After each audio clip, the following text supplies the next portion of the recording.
Assalamualaikum warahmatullahi wabarakatuh. Selamat pagi. Berjumpa kita di Ruang Cakap SDGs Desa. Kita makin cakap, desa makin mantap.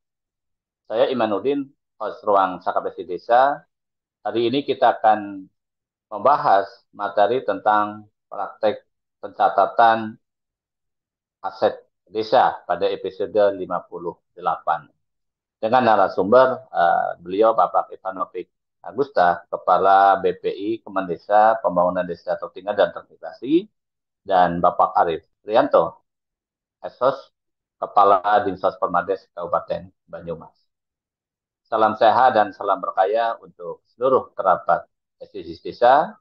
Kami mengucapkan terima kasih kepada para kerabat SDGs Desa yang hadir di pagi hari ini, baik di Zoom atau YouTube pada channel BPI, Kemendesa, dan Desa Institute. Nah, dengan materi hari ini kita ketahui bahwa sedikit saya memberikan ulasan sebelum beliau Pak Ivan dan Pak Arif akan memberikan materi, bahwa kita ketahui bahwa aset desa adalah barang milik desa yang berasal dari kekayaan asli desa yang dibeli atau diperoleh atas beban APBD atau perolehan hak lainnya yang sah.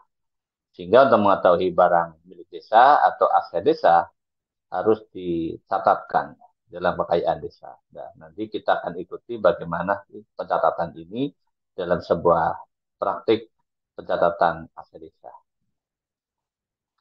Kita ketahui bersama-sama bahwa aset desa ini merupakan hal yang paling urgent dan paling menjadi kekuatan potensi bagaimana desa akan memulai sebuah perencanaan pembangunan, karena tanpa disadari bahwa aset desa ini adalah pendapatan yang sangat primer gitu. Dan untuk itu nanti akan lebih jelas bagaimana khususnya di Kabupaten Banyumas oleh beliau langsung Pak Arif Prianto, Sarjana Sosial, akan dijelaskan seperti apa sih praktek-praktek pencatatan. Karena kita tahu ada sebuah sandaran regulasi pada pengelolaan aset desa, yaitu di Undang-Undang Nomor 6 Tahun 2014 tentang desa. Yang kedua adalah Permendagri Nomor 1 Tahun 2016 tentang pengelolaan aset desa. Dan yang terakhir adalah ada sebuah turunan dari masing-masing daerah, dan khususnya untuk Kabupaten Banyumas itu nanti akan dikupas tuntas oleh beliau Pak Arif. Sedikit saya informasikan, sesuai dengan literasi yang dipakai dalam pengelolaan aset desa di Kabupaten Banyumas adalah Perpub Nomor 86 Tahun 2016 tentang pengelolaan aset desa. Untuk lebih detail nantinya akan dijelaskan oleh beliau Pak Ivan dan juga Pak Arif. Assalamualaikum, Gus Ivan. Waalaikumsalam, Kang Iman. Mantan nuhun Pak. Selamat pagi Pak. Ini Iya, ganggu Pak Ivan yang di Lampung jadinya Pak.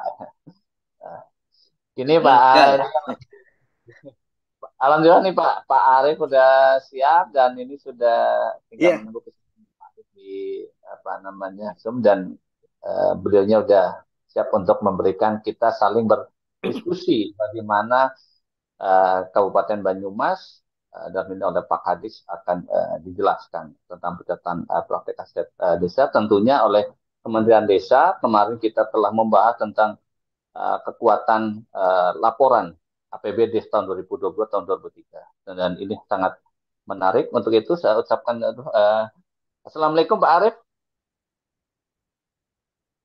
Dulu. Waalaikumsalam. Maaf terlambat. Ini Mas Nun Pak Arif. Ini Pak Ya, Arif Pak. ada sesuatu yang akan disampaikan kepada beliau Pak Ivan dari Kemendesa, karena nanti terkait di lapangan tentunya akan menarik. Untuk hal tersebut, sebelum sampai ke materi yang disampaikan oleh Pak Arif, saya persilakan Pak Ivan ada informasi yang penting dari Kementerian Desa. Saya persilakan Pak. Pulpennya. Terima kasih Pak Arif, Kang Iman, kerabat desa sekalian. Jadi ini masih di Lampung ini karena ada gelar teknologi tepat guna Nusantara ke-24. Banyumas izin Pak Ivan. Ya, Provinsi Lampung, nggih.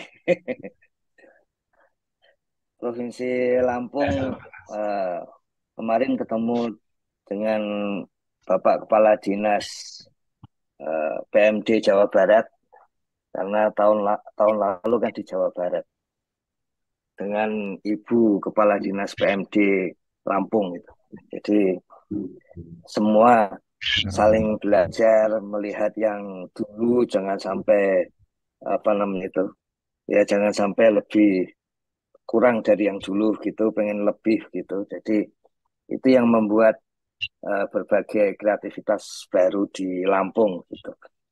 Antara lain tidak dimulai dari pembukaan, tapi dimulai dari tanggal 1 Juni berupa pesta rakyat yang isinya itu ada UMKM plus panggung utama untuk gelar TTG yang sudah jalan sejak tanggal 1 gitu. Kemarin disampaikan oleh Gus Halim, berarti hari Sabtu dan Minggu juga akan buka karena itu bagian dari upaya supaya gelar TTG itu bisa berguna bagi masyarakat gitu. Kalau dari sisi teknologi, kemarin pagi waktu stand-stand itu sedang disiapkan di samping di dalam gedung, yang di luarnya itu untuk para UMKM. Itu sudah ada satu teknologi tepat guna dari desa yang terjual. Kemarin kami sampaikan, loh kok dijual dulu? Wah, katanya kami bawa 4 gitu. Jadi terjual 1 sebelum acara dimulai.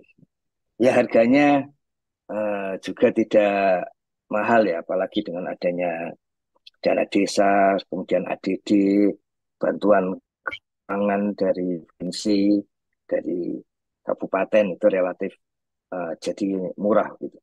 Sekitar 5 juta kemarin.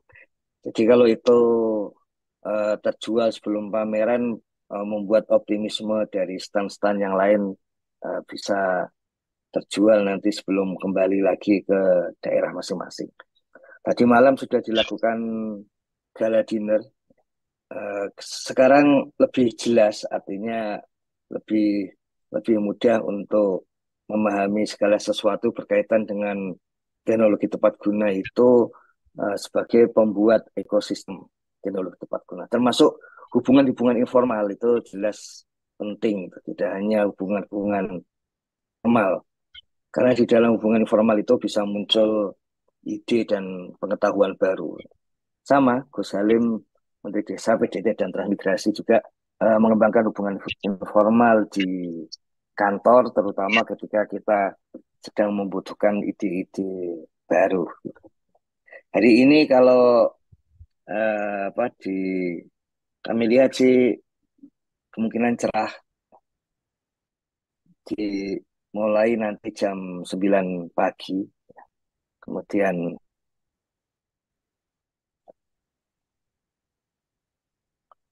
setelah itu kemungkinan selesai pada jam 12 untuk pembukaan. Jadi tadi disampaikan oleh Pak Arief, dari Jawa Tengah kemarin saya lihat ada Kabupaten Jepara yang masuk dalam stand. Sekarang standnya besar-besar, satu provinsi bisa beberapa kabupaten gitu, sehingga standnya besar. Saya sampaikan kepada tim penilai stand ini jauh lebih rumit dari sebelumnya, gitu. Karena melihat kondisinya seperti itu. Itu Kang Iman, kayaknya apa namanya pengantarnya. Nah, berkaitan dengan aset desa ini, apa namanya itu, dulu saya kenal, sekarang sudah memasuki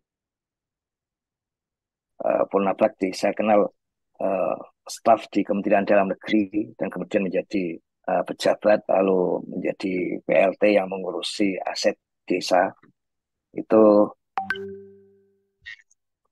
sangat kooperatif dan kemudian sangat apa namanya sangat mendukung upaya-upaya dimulai dari pendataan aset desa. Bahkan kalau Pak Sugeng kan sering menyampaikan di YouTube ya, itu uh, kalau Pandang ini dulu termasuk yang kemudian jadi responsif untuk menyelesaikan aset desa kalau ada masalah. Jadi yang pertama memang perlu pendataan aset desa dan kita sudah belajar dari misalnya STAN tahun lalu bahwa untuk pendataan itu dibutuhkan keterampilan untuk assessment terhadap nilai dari aset desa itu. Ini dalam proses dengan STAN untuk pelatihan mempermudah penilaian aset desa. Nanti saya juga ketemu dengan SDC Desa Center STAN di Lampung. Saya akan sampaikan itu. Ada rencana nanti kami akan mulai ke beberapa kabupaten karena kemarin pas melihat gerobokan, jadi kita akan mulai di sana karena ada kemungkinan aset desanya eh, banyak dan besar. Ya indikasinya karena yang PADS-nya di atas 1 miliar ada 23 desa gitu. Jadi eh, langsung dipraktekkan untuk assessment itu. Dan kemudian setelah mendapatkan aset desa, jelas dalam konteks birokrasi yang apa namanya itu lebih inovatif ya kalau yang model sekarang itu. Sebetulnya sejak dulu misalnya kalau kita menggunakan sejarah desa-desa di Jawa ya karena ada dokumennya sih sebetulnya. Itu jelas aset desa itu menjadi sangat penting sehingga eh, memang ada beberapa perubahan sudut pandang ya. Misalnya kalau sebelum Dendeles itu aset desa garis miring aset kepala desa gitu. Jadi dulu kita tahu ada istilah lungguh gitu. Di Indonesia kan menjadi kedudukan atau posisi kepala desa. Eh, itu dia diberi istilahnya oleh raja diberi lahan. Ya. Tapi sebetulnya itu kan karena konsepnya seluruh bumi milik satu raja. Jadi dianggap apa namanya itu diberi oleh raja. Pada dasarnya kepala desa itulah sendiri yang apa namanya itu yang membuka hutan menjadikan sebagai sawah kemudian itu menjadi aset desa. Karena itu di Jawa itu ada istilah orang-orang yang berani untuk membuka ide-ide baru, berani untuk ke tanah yang baru itu disebut babat alas gitu. Jadi membuka hutan. Itu karena memang pada awalnya hanya orang-orang yang berani untuk ide-ide baru, hal-hal baru, tanah baru gitu. Yang berani untuk membuka hutan gitu. Jadi apa namanya? Istilahnya babat alas. Nah, setelah Dendels kemudian setelah itu Raffles itu yang tadinya asetnya kepala desa kemudian dinilai sebagai aset milik desa yang kalau di masa Raffles berusaha untuk eh, kalau sekarang istilahnya berusaha untuk didata. Tapi kita tahu sudut pandang terhadap data itu kan tidak sepenuhnya objektif. Jadi karena di zaman kerajaan sebelum Dendels dan Raffles itu berapa jumlah orang itu bukan real jumlah orangnya, tapi berapa pajak terhadap kepala desa. Kalau disebut kepala desanya itu eh, masyarakatnya 500 gitu, pajaknya pasti lebih kecil daripada kalau disebut masyarakatnya itu 700 gitu. Tapi apakah benar 500 atau 700 itu tergantung kepada bangsawan di atasnya gitu. Kalau dia ingin kepala desa maka dia diberi pajak yang minimal. Sebut rakyatnya misalnya cuma 300. Tapi kalau bangsawan di atasnya tidak suka kepada kepala desa, dia sebut kepala desa ini rakyatnya 900 loh, sehingga pajaknya jauh lebih tinggi. Jadi dulu ada model-model gitu. Kemudian karena itu kemudian ada yang pola lain aset desa ya, karena penghitungan itu. Kemudian ada desa yang dibelah supaya kekuasaan dari kepala desa tidak tinggi gitu. Jadi ada pancasan gitu, desa yang dipancas, dibelah. Gitu. Nah, jadi memang desa secara kesejarahan itu rumit karena sudah dari dulu ada ya. Jadi seperti biasa dalam hukum sejarah itu kalau sesuatu sudah ada sejak lama, maka kemudian aturannya makin lama makin makin rumit karena itu salah satu ya namanya evolusi budaya ya. Kira-kira seperti itu gitu. Jadi ketika undang-undang desa mengamanatkan untuk mencatatkan aset desa itu, ya, maka itu kita tahu ini sesuatu hal yang rumit. Misalnya waktu itu diketahui kalau kita mencatat aset desa,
bisa mendayagunakan lungguhnya itu, aset desanya itu, maka desanya akan kaya. Tapi kalau kepala desanya tidak menggunakan, maka aset desanya kecil. Nah, menggunakan dan tidak menggunakan itu keuntungannya sebelum zamannya Dendles itu masuk ke kepala desa. Tidak dinilai sebagai korupsi, tapi dinilai bahwa kepala desanya itu entrepreneur sejati kalau pakai bahasa sekarang. Dia pandai mengelola aset desa. Dan kalau dia terlalu pandai, maka aset desanya nanti bisa dipancas oleh bangsawan di atasnya. Supaya kekuasaannya nggak besar. Nah, sejak zaman Dendles, kepala desa pun mendapatkan honor tiap bulan. Dan sejak saat itu kalau kepala desa menggunakan dana desa, kemudian didengar oleh tim Belanda itu, maka dia dianggap korupsi. Jadi sudut pandang korupsi itu kalau di desa paling tidak sesuai dokumen, itu munculnya ya di sekitar 1808 gitu, pada waktu Dendles eh, mulai bisa menguasai desa-desa di Jawa itu. Saat ini bagaimana? Saat ini lebih dari itu. Aset desa dikumpulkan supaya itu jadi kekayaan desa dan tidak bisa digunakan dengan leluasa gitu ya, dengan sewenang-wenang. Tapi dengan aturan-aturan bahwa itu harus dimusyawarahkan, kemudian hasilnya harus menjadi PADS dan sebagainya. Masa-masa sebelum Dendles ketika kepala desa bisa mengupayakan aset desa kemudian masuk ke keuntungannya sendiri itu sudah seabad lebih lah, sudah 2 abad lebih gitu lewat gitu. Sekarang aset desa itu penting untuk mengetahui kekayaan desa yang salah satu tujuan utamanya desa itu jadi punya potensi apapun itu untuk kemudian berkembang dengan menuju mandiri. Jangan lupa selain konsep korupsi, juga ada konsep pembangunan wilayah di situ. Kalau sudah punya aset, yang paling penting adalah menginvestasikan menginvestasikan aset. Di Undang-Undang Desa itu artinya adalah memberi modal kepada BUMDes. Nah, itu adalah tantangan berikutnya. Kita ketahui dari APBDes, pengeluaran dan belanja terhadap BUMDes itu tidak sampai 1%. Jadi kita menduga sudut pandang kedua bahwa aset desa itu untuk investasi masih perlu jalan untuk disampaikan ke desa-desa. Kayaknya begitu Kang Iman, secara umum, kemudian sejarah dan bagaimana sudut pandang yang berkembang seperti itu. Tentu saja secara teknis juga sangat penting, bahkan mungkin yang paling penting di lapangan, karena tanpa itu semua kajian sejarah, kemudian konsep-konsep itu ya tidak akan berjalan di lapangan. Kiranya begitu Kang Iman. Pak Arief, mohon maaf ini menjelaskannya agak panjang. Saya sudah bersiap-siap tentang hari ini, tentang aset desa. Sudah kira-kira sejak tahun 2015, jadi ya panjang seperti itu.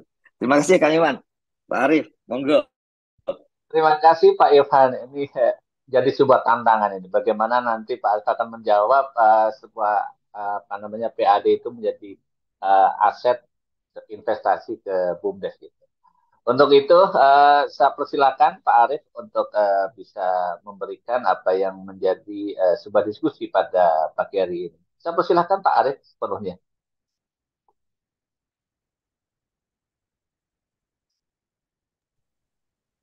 Terima kasih Mas Iman. Assalamualaikum warahmatullahi wabarakatuh. Waalaikumsalam warahmatullahi wabarakatuh. Ini ada, wah ini saya pagi ini ketemu bos-bos semua ini.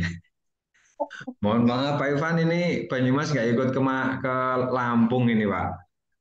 Karena hari kemarin sebetulnya pas kita sudah kumpul di provinsi, ada perintah untuk terkait dengan P3KE sehingga saya pulang langsung ke Banyumas kembali. Jadi mohon maaf. Ini saya nggak diizinkan sama Mas Imanuddin ke Lampung ini Pak.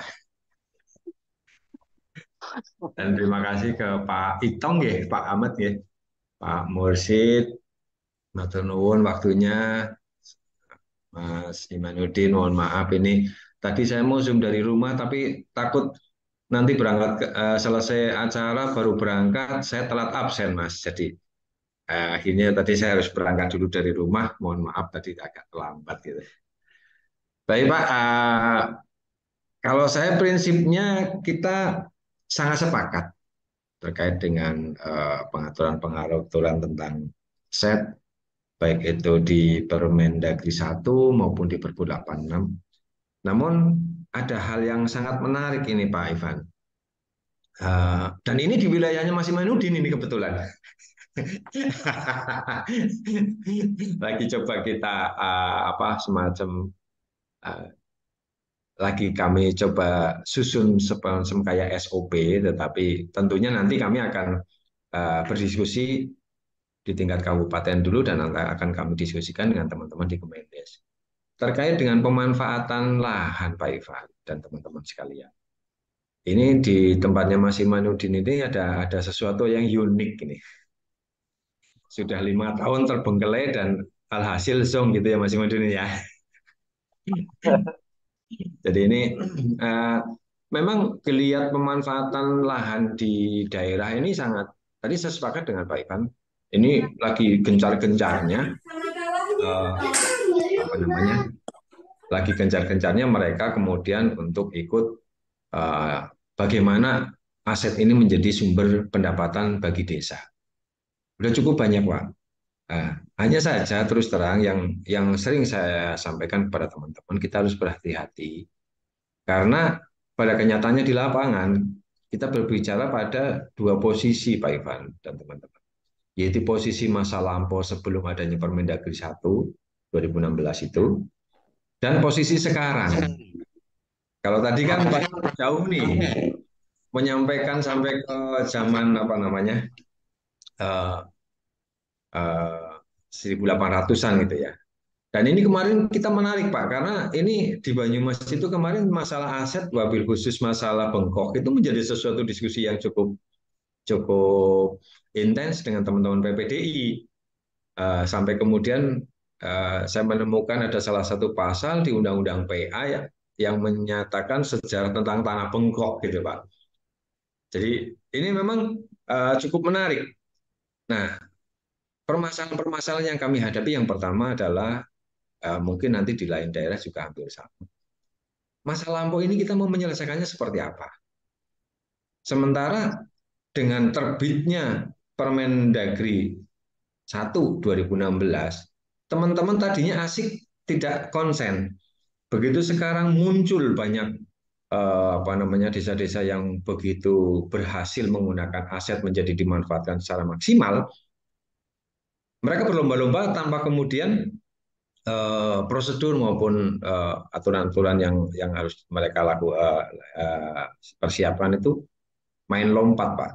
Di lapangan banyak yang kemudian antara pemanfaatan dengan BGS ini menjadi beda tipis.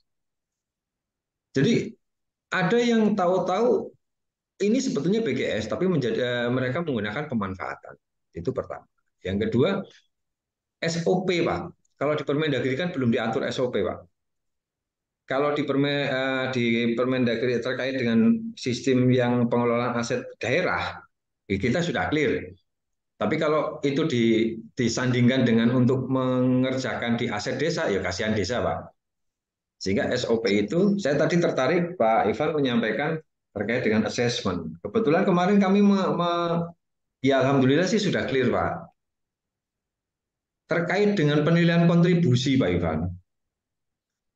Penilaian kontribusi itu kan timnya kalau sesuai dengan Permendagri kan dibentuk oleh kabupaten.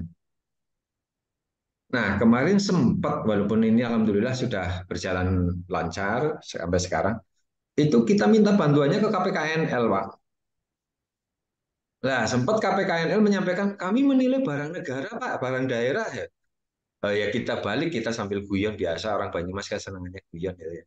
Kita sambil guyon, Pak ini desa juga punya negara, nanti kalau desa bukan punya negara, terus yang biayai APBD, dana desa dari mana?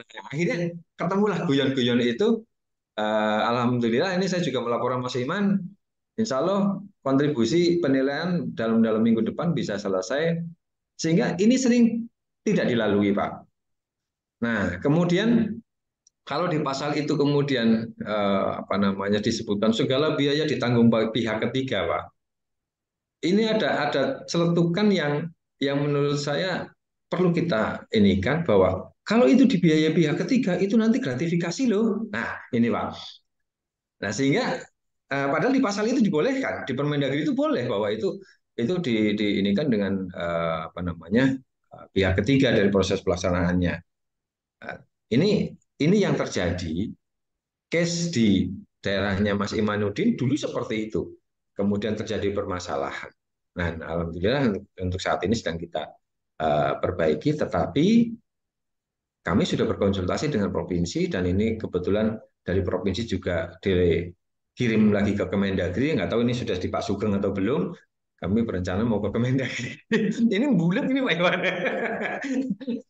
Nanti karena masa lampau dengan nanti insya Allah dalam bulan ini kita akan minta masukan juga pada teman-teman Kemendes apa yang SOP yang kita bikin untuk BGS maupun pemanfaatan.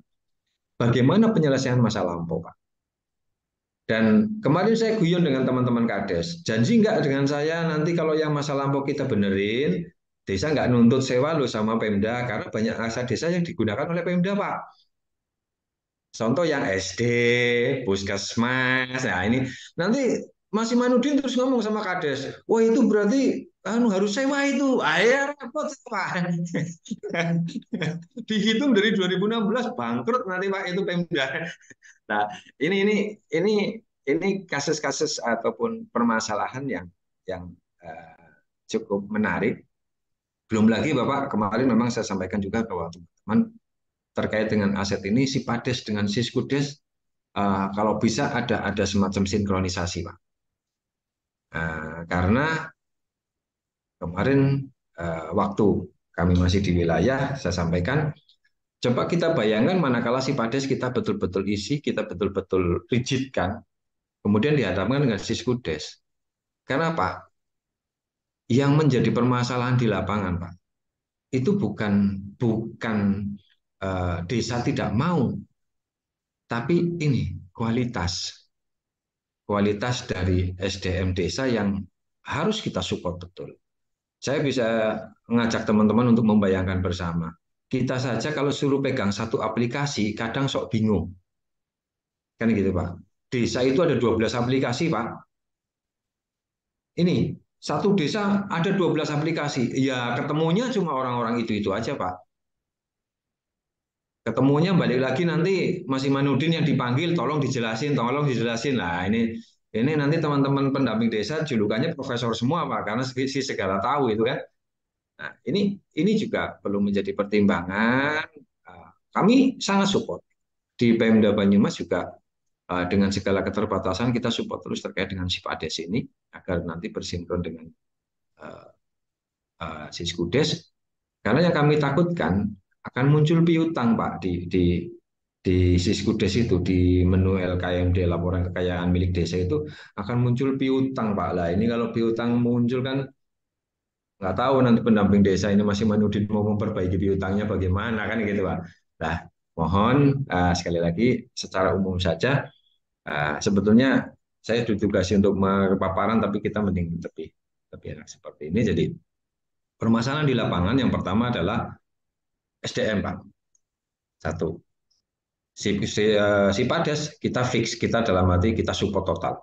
Tetapi kemudian SDM yang harus kita pahami, dengan segala keterbatasan, mereka bukan bodoh, tetapi belum ditingkatkan.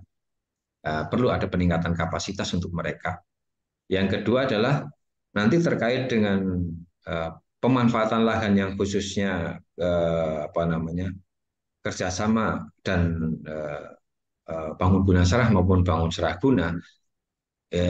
Mohon nanti kami dibantu SOP yang sedang kami susun, nanti mohon dikoreksi, Pak. Nanti setelah selesai kita akan ajukan karena ini memang SOP itu belum, dan kemarin sempat saya sampaikan kalau SK sesuai Permendagri itu SK dibentuk oleh Bupati, pasti di klausul terakhir ada tulisannya segala akibat ditetapkannya keputusan ini menjadi tanggung jawab APBD. Nah, kalau 301 desa semua, kira-kira APBD ini gimana? Gitu kan, Pak. Nah, sehingga kami di Pemda punya petugas, punya Jafung Assessment, Pak Ivan. Tapi sampai hari ini belum ada uji kom, Pak. Sehingga kita nggak bisa, kita harus ke KPKNL terus, Pak. Andaikan nanti kalau Pak Ivan ada info tentang uji kom bagi petugas pegawai perencana khususnya di bidang penilaian kekayaan aset, mohon kami diinfokan karena kita sudah ada cuma belum punya uji kom, sehingga ibaratnya sudah punya BPKB tapi belum punya SIM, Pak. Ini itu terus kemudian pembebanan terhadap pihak ketiga sesuai dengan Permendagri 1 2016 ini di lapangan ada klausul gratifikasi, Pak. Nah, ini juga kami masukkan di dalam beberapa rencana SOP bahwa janganlah dibebankan pada pihak ketiga karena takutnya nanti muncul selentingan gratifikasi. Belum ditetapkan kok sudah muncul. Yang keempat adalah permasalahan masa lampau. Ini banyak sekali permasalahan. Nah, solusi yang terbaik seperti apa pada saat kita akan beriringan kita mengatur si Pades ke depan seperti apa. Karena tentu pasti ada konsekuensi-konsekuensi terkait dengan masa lampau itu, ya sebagai contoh tadi kami sampaikan, andaikan nanti aset-aset Pemda yang selama ini aset desa yang dipakai oleh Pemda, haruskah dengan terbitnya Permendagri 1 2016 dihitung mundur dari 2016 sampai hari ini, berarti 6 tahunan ini, 1 tahun mau berapa dan sebagainya. Syukur-syukur nanti diikhlaskan gitu ya Mas Imanuddin ya. ada inilah ada dispensasi khusus atau seperti apa. Mungkin itu Pak Ivan dari kami dan rekan-rekan sekalian, terima kasih dan kami mohon kita bisa diskusi bersama sehingga kita bisa bareng-bareng. Prinsip kami di Banyumas, Pak Ivan, bagaimana ayo kita sama-sama jaga desa. Karena dengan jaga desa, insya Allah negara akan kuat, kabupaten juga akan kuat. Terima kasih, terima kasih. Mohon maaf segala kekurangannya. Assalamualaikum warahmatullahi wabarakatuh. Waalaikumsalam warahmatullahi wabarakatuh. Terima kasih Pak Arif. Emang Banyumas Satria beneran gini Pak. Terima kasih saya ucapkan ini mohon oleh beliau Pak Ivan bisa kami dapatkan sebuah solusi. Tadi ada sebuah pertanyaan dan mohon kalau bisa ya Pak Ivan diatur tindak Banyumas saja ya Pak Arif biar gayeng gitu biar memecahkannya tidak perlu jauh ke Kalibata sampai 5 jam gitu. Semoga Pak Ivan silakan. Nanti kalau memecahkan dengan Kementerian Desa ngajak Kang Iman apa enggak masalahnya itu. Itu pertanyaannya ya Pak Ivan ya. Jadi ini kebetulan ada Pak Tanda yang saya nggak tahu ini apakah menonton di eh, apa namanya itu di Zoom ataukah di YouTube, tapi beliau memberi eh, kelihatannya di YouTube beliau memberi respon beberapa hal ini, Pak Arief. Kalau di pusat sejauh yang beliau ketahui memang fungsional penata laksanaan barang gitu. Jadi eh, apa namanya itu untuk uji komnya itu. Jadi eh, tapi ini ada peluang di Kementerian Keuangan melalui STAN tentu saja. Itu kalau kemudian kita siapkan desainnya dari awal. Ya. Nanti kalau gitu saya tak ngecek ulang Pak Arief supaya Siap, siap Pak lebih Ivan. bisa seperti itu dan kemudian eh, ya kira-kira eh, saya tanyakan apa saja yang perlu gitu ya, apakah bisa dijalankan oleh SDG Desa Center STAN gitu, ataukah harus ada yang lain untuk membuat skema dan sebagainya sampai uji kompetensi, ataukah itu dijalankan oleh Dijen Bina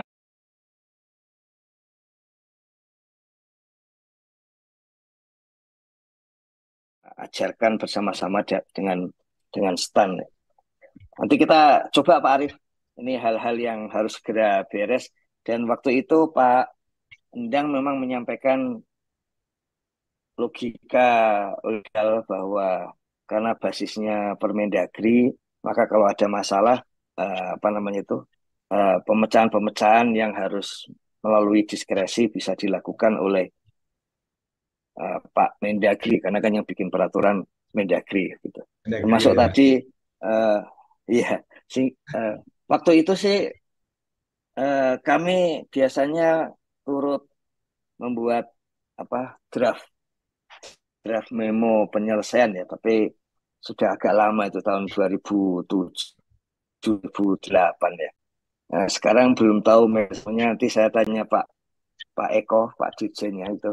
Eh, Kalau memungkinkan coba saya tak WA juga sekalian. Oke, Apakah kemarin memungkinkan mumpung kami sudah pelatihan melakukan sampai kemarin ujikan? Pak Ivan. Oh, siap. Nanti ini tak WA-nya sekalian gitu. Tapi intinya kita selesaikan saja. Sebetulnya Kementerian Desa pernah menyampaikan ke KSP kira-kira tahun 2019 gitu ya. Boleh nggak wewenang untuk pengelolaan aset desa ini 1 tahun bersama-sama dengan Kementerian Desa gitu, sehingga bisa digerakkan melatih pendamping cara apa namanya itu uh, uh, menilai sampai ke tata laksana begitu. Tapi waktu itu uh, keputusan di rapat awal oke, tapi di akhir tidak oke. Jadi akhirnya belum belum bergerak. Nah ini coba saya tanyakan ke Pak Dirjen. Kiranya begitu dulu Kang Iman sambil saya nulis WA Pak Arief. Oh, mungkin gini Kalau Mas Ivan, kalau ini nggih, mumpung saya ingat tidak hanya Kemendes dengan Kemendagri, tetapi ini kayaknya PUPR Pak yang perlu kita ajak ngobrol juga Pak. oh Jadi iya. kalau bisa ini kan ada LSD, ada LP2D kan gitu Pak. Nah, sementara desa-desa itu kadang tidak tahu bahwa tanahnya LSD atau tanahnya apa, langsung dikerjasamakan, tahu-tahu tata ruangnya kena. Nah, Ini saya kemarin guyonannya tuh, Bu ya, kalau seluruh tanah aset desa yang di strategis langsung di eh, kuning apa dioranyekan atau kuningkan sekalian, jadi nanti desa bisa bebas kan gitu kan Pak. Ini tahu-tahu Oh iya Kemen iya betul betul. Kekim ini tahu-tahu wah, bikin LSD jebret begitu. Ini terjadi kemarin Pak di Banyumas. Itu sudah di ini nih sudah di apa namanya pondasi oleh desa mau dimanfaatkan karena itu strategis. Tahu-tahu pada saat kami turun, kita coba tanyakan perizinan, masuklah dia ke LP2D, kalau enggak ke LSD, kan kasihan. Nah, nanti kalau diteruskan, tata ruang kan ada akibat pidananya, Pak, kan kasihan juga, Pak. Jadi kalau bisa, ini juga bisa dikolaborasikan antara PUPR, mungkin, ataupun dengan yang lainnya, bahwa terhadap tanah-tanah kas desa, rodok lentur atau malah mungkin sekalian jangan seperti apa gitu loh. Jadi nanti teman-teman desa itu tidak terjadi kesalahan. Mungkin tambahnya itu Pak Irwan, mumpung mumpung ingat karena kemarin kami suratnya ke Iya Kemendak iya. belum masuk itu, baru permasalahan SOP aja kemarin. Iya. Jadi ada kasus serupa di Grobogan waktu saya sedang di lapangan itu. Memang dinas PMD setempat ya, kemudian apa namanya bersama Bapeda dan dinas PU di kabupaten itu, kemudian membuat surat sesuai dengan aturan sampai ke betul Kementerian PUPR dan Kementerian ATR BPN. Itu ada yang saya tahu waktu itu satu desa ya, karena saya mengunjungi desa itu. Butuh waktu 3 bulan, kemudian yang tadinya hijau bahkan itu, kemudian bisa digunakan untuk kios-kios desa ya, pasar-pasar desa. Sebelum surat itu turun, memang tidak dibuat fondasi dulu. Kenapa tidak dibuat fondasi? Karena ada di desa lain dibuat fondasi dulu dan kemudian menjadi bulan-bulanan somasi berbagai pihak gitu ya. Sehingga jadi ngurus itunya lebih lama daripada ngurus tanahnya gitu. Tapi kemudian yang di desa ini itu urusan administrasi dibereskan. Eh, jelas perlu bantuan dari Pemda, tanpa itu sangat sulit itu. Dan kemudian itu sampai ke pusat. Nanti kami coba diskusikan lebih detail ini Pak Arief, bagaimana apa namanya itu lebih eh, bagaimana tahapannya secara lebih detail. Ya. Sekalian nanti saya sampaikan kepada Gus Halim, Menteri Desa, karena memang sejak lama sudah ada rencana bertemu dengan Menteri ATR BPN, ya, bahwa salah satunya ya kita bicarakan ini saja, gitu. Apa namanya poin-poinnya itu. Karena kita punya dua isu di tempat saya. Ada ada isu di unit lain. Di tempat saya itu eh, supaya ATR BPN itu bisa eh, membolehkan semacam panduan lebih rendah tentang tata ruang desa, dan kemudian yang berikutnya ini tadi bagaimana supaya tata ruang di daerah yang khusus tanah kas desa itu lebih lentur tadi. Ya. Siap. Kebetulan satu arah dengan yang hendak dijalankan, jadi kami kami jalankan ini Kang Iman, Pak Arief. Betul nuwun, Pak. Kami kalau diundang sama Mas Imanuddin siap ikut, Pak. Oke, oke. Gitu ya Mas Imanuddin ya. Harus Pak. Oke, terima kasih Pak Arief dan Pak Ivan. Ini ada pertanyaan ini Pak Arief. Mohon untuk bisa dijelaskan dari Pak Nusur Rahman. Itu di chatroom beliau bertanya, izin bertanya Pak Arief. Satu adalah bagaimana proses perencanaannya dimulai hingga didapatkan data aset desa. Ini proses perencanaannya. Yang kedua adalah bagaimana pemenuhan data aset desa tersebut gitu, hasil dari apa namanya perencanaan tersebut. Yang terakhir adalah apakah ada regulasi yang diterapkan. Sekian, terima kasih. Mohon Pak Arief bisa menjelaskan dari pertanyaan Pak Nusur Rahman. dijawab. Kami persilahkan Pak. Bagaimana proses perencanaan terkait pendataan, maksudnya gitu ya Mas Iva, Mas. Ya, Ya saya pikir kalau proses perencanaan maupun pemanfaatannya tidak jauh beda antara yang dilaksanakan di Banyumas di Perbu 86 dengan Permendagri 1 2016. Hanya saja mungkin yang berbeda adalah kami, kalau masih Manudin hafal nih, kami dengan segala keterbatasan sehingga akhirnya harus bagaimana itu bisa menyusun ataupun memberikan sosialisasi terkait dengan si Pades tersebut.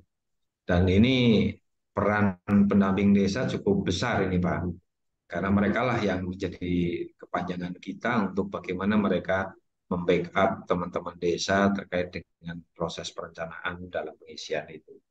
Tetapi yang kalau regulasinya juga sama lah, kita ada Perbu 86, tidak jauh beda. Hanya saja memang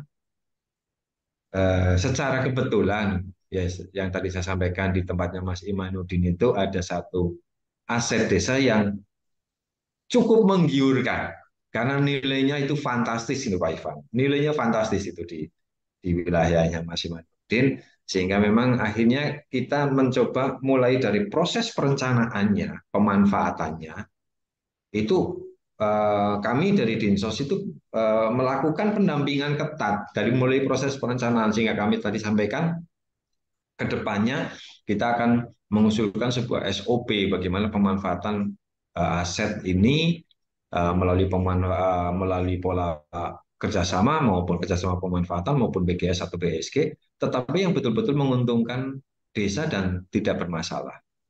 Jadi mungkin kalau yang bagaimana proses perencanaan, pemanfaatan, regulasi, kalau yang terkait dengan aset semua sama, kita tunduk terhadap Permendagri 1 2016. Tetapi yang khusus untuk eh, pemanfaatan aset desa, salah satu desa karena ini fantastis nilainya dibanding desa yang lain, hampir kontribusinya bisa 10 miliar per bulan ya, per tahun ya Pak Iman ya, bisa segitu, sehingga betul-betul kami dari Permasdes ini melakukan fasilitasi dari mulai perencanaan awal. Karena kemarin sudah ada pengakhiran. Setelah pengakhiran kita dampingi terus sampai kita kolaborasikan beberapa OPD untuk ikut memikirkan, dan insya Allah nanti SOP itu apabila sudah di. Karena ini cukup asik Pak Ivan dan teman-teman. Kami mengikut sertakan balapan atau maksudnya kalau di lain tempat apa LPSE ya mungkin, kalau di kita kan balapan namanya. Mengikut sertakan Bapeda, mengikut sertakan PU, semua kita ikut sertakan. Ada 11 OPD Pak yang membackup wilayahnya Mas Imanuddin. Ada 11 OPD Pak yang kami ini kan dari proses perencanaan sampai dengan nanti regulasi-regulasi yang harus kita siapkan. Mungkin itu kalau arahnya kepada yang pemanfaatannya, tetapi kalau yang proses bagaimana tindak apa namanya perencanaan, pemanfaatan dan regulasi terkait tata kelola aset, saya yakin semuanya sama, kita tunduk terhadap Permendagri 1 2016. Kalau Banyumas ada Perbup 86 2016. Mungkin begitu Mas Iman. Terima kasih Pak Arief. Nyun sewu, kami di dampingan saya banyak yang repotin Pak, karena kami hanya semata ada sebuah kemajuan kemandirian desa, biar nanti dana desanya tidak menjadi bagian yang pokok gitu Pak. Begitu Pak Ivan, Pak Arief. Mungkin ada tanggapan dari Pak Ivan, karena ini cukup menarik Pak. Kami juga menantikan Pak Ivan hadir. Silakan Pak.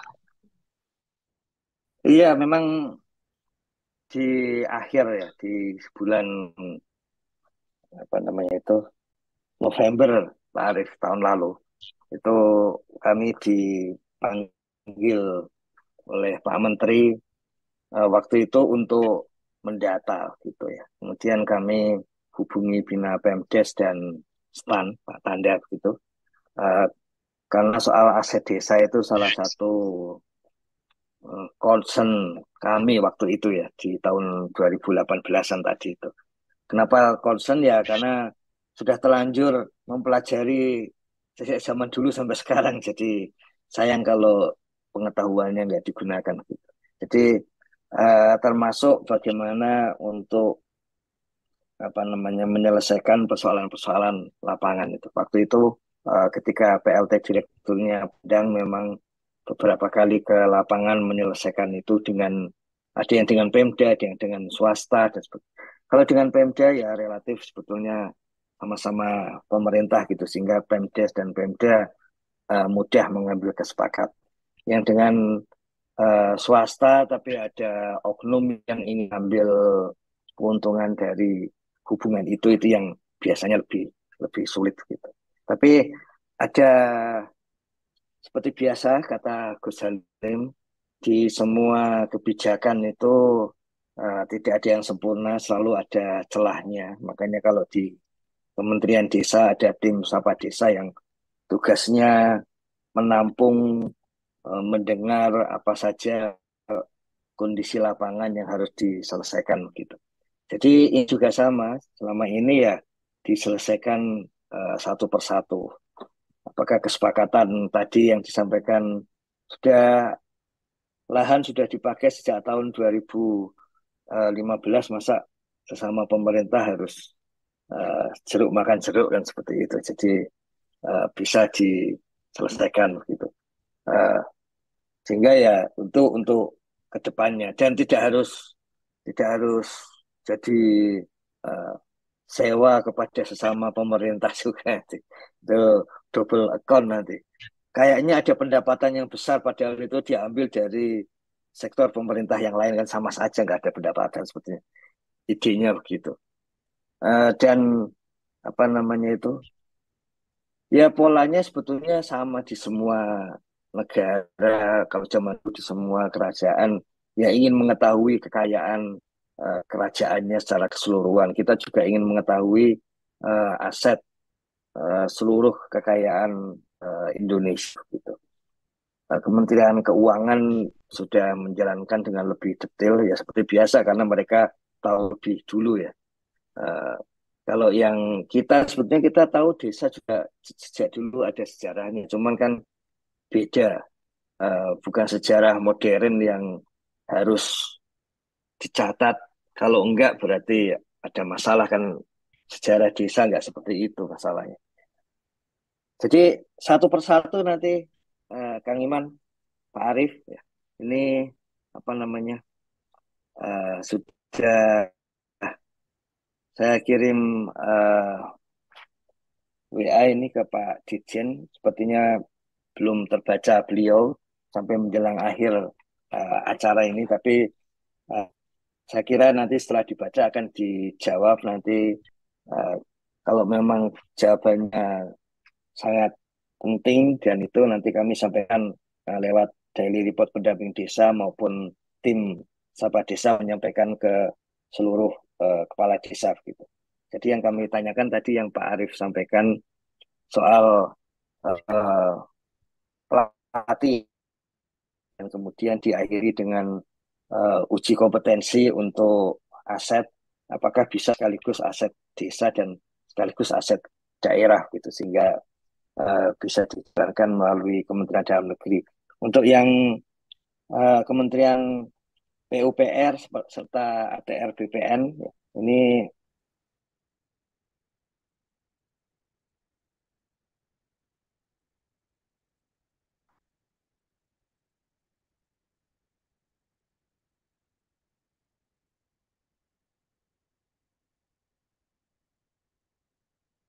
Terima kasih Pak Ivan. Kayaknya sepertinya ada gangguan sedikit down internetnya. Ada beberapa hal yang bisa sedikit saya saya simpulkan bahwa dalam pengelolaan aset desa itu tetap harus berpatokan pada sebuah regulasi. Tadi dijelaskan oleh Pak Arief juga Pak Ivan adalah regulasi di Permendagri nomor 1 tahun 2016 dan tentunya setiap daerah punya turunannya sendiri. Terus untuk Kabupaten Banyumas adalah Pergub 86 tahun 2016. Yang kedua adalah terkait dengan inventarisasi aset desa. Bahwa dalam pencatatan aset desa tentunya ini adalah melalui sebuah apa namanya perencanaan sampai dengan pemanfaatannya sehingga nanti terkelola dengan baik. Karena pada dasarnya bahwa aset desa itu dalam pencatatannya itu harus dikelola secara tertib untuk mencapai pengelolaan aset desa yang berdaya guna dan berhasil guna. Jadi tidak akan menimbulkan sebuah apa namanya konotasi yang